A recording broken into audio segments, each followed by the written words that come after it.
Welcome to Gamescom. We're here checking out Stronghold Crusader 2, and I've got Nick who's going to introduce himself, and then we're going to chat a little bit about the game very quickly as our appointment slot is already running short. Hello, my name's Nick. I'm basically the marketing department at Firefly.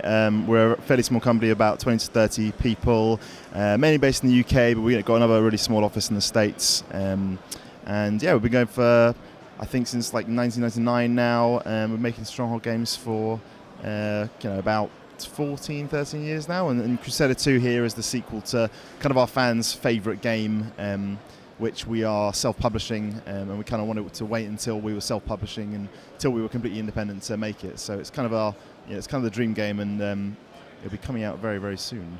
Speaking as a fan, I can back that up. I remember playing Crusader when I was a kid, and it was one of my favourite games. It just seemed to differ from the other kind of games that were out there because I don't know, it felt really kind of fun to play, and the battles just felt a lot more enjoyable, like you were kind of getting a bit more out of them.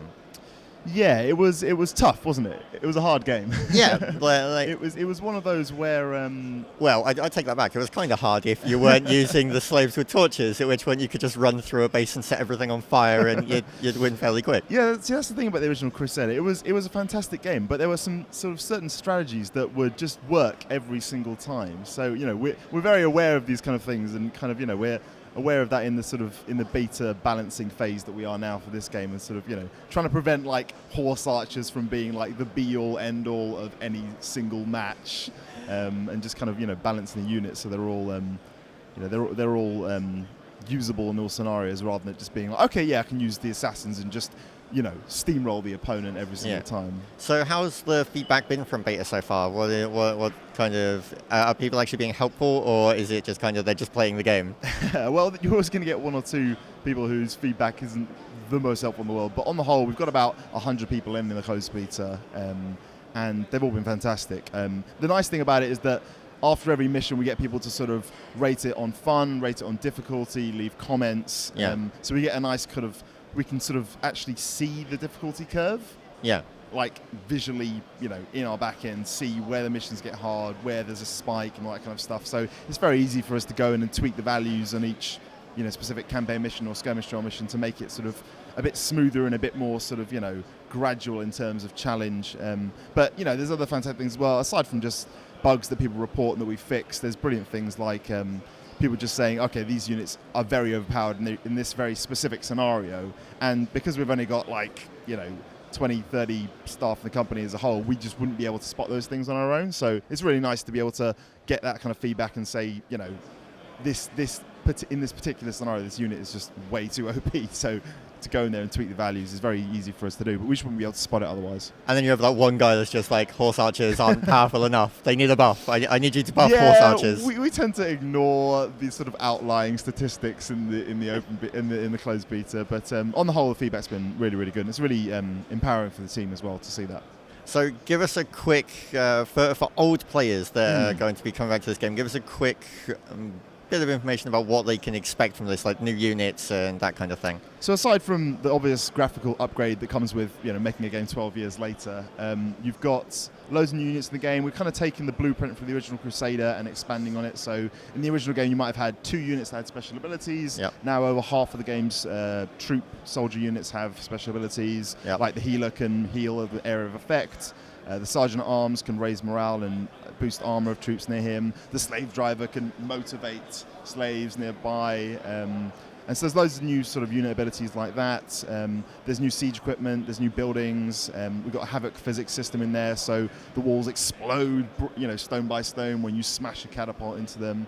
And yeah, it's kind of, it's got all the modes you remember, like skirmish mode, Crusader Trails, all that kind of stuff, but there's also a few new ones in there. So there's co-op mode.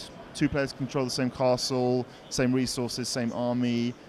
We've got a free build mode in there as well. So although Crusader is a bit more focused on the combat, as you can see in the video here, if you want to just do the economy thing and build your castle and build like the ultimate castle and then take a picture of it and just be like, look at my giant castle. Yeah, exactly. You can totally do that. So the game's sort of fully featured in terms of that, and of course 8-player multiplayer.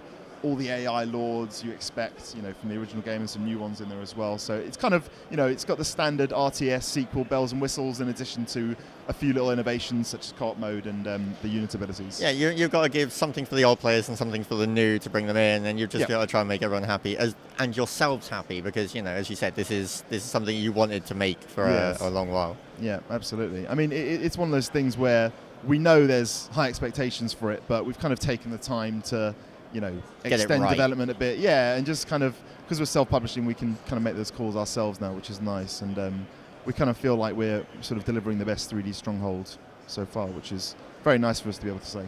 So have you got a release date nailed down yet? Yes, 3 weeks from yesterday.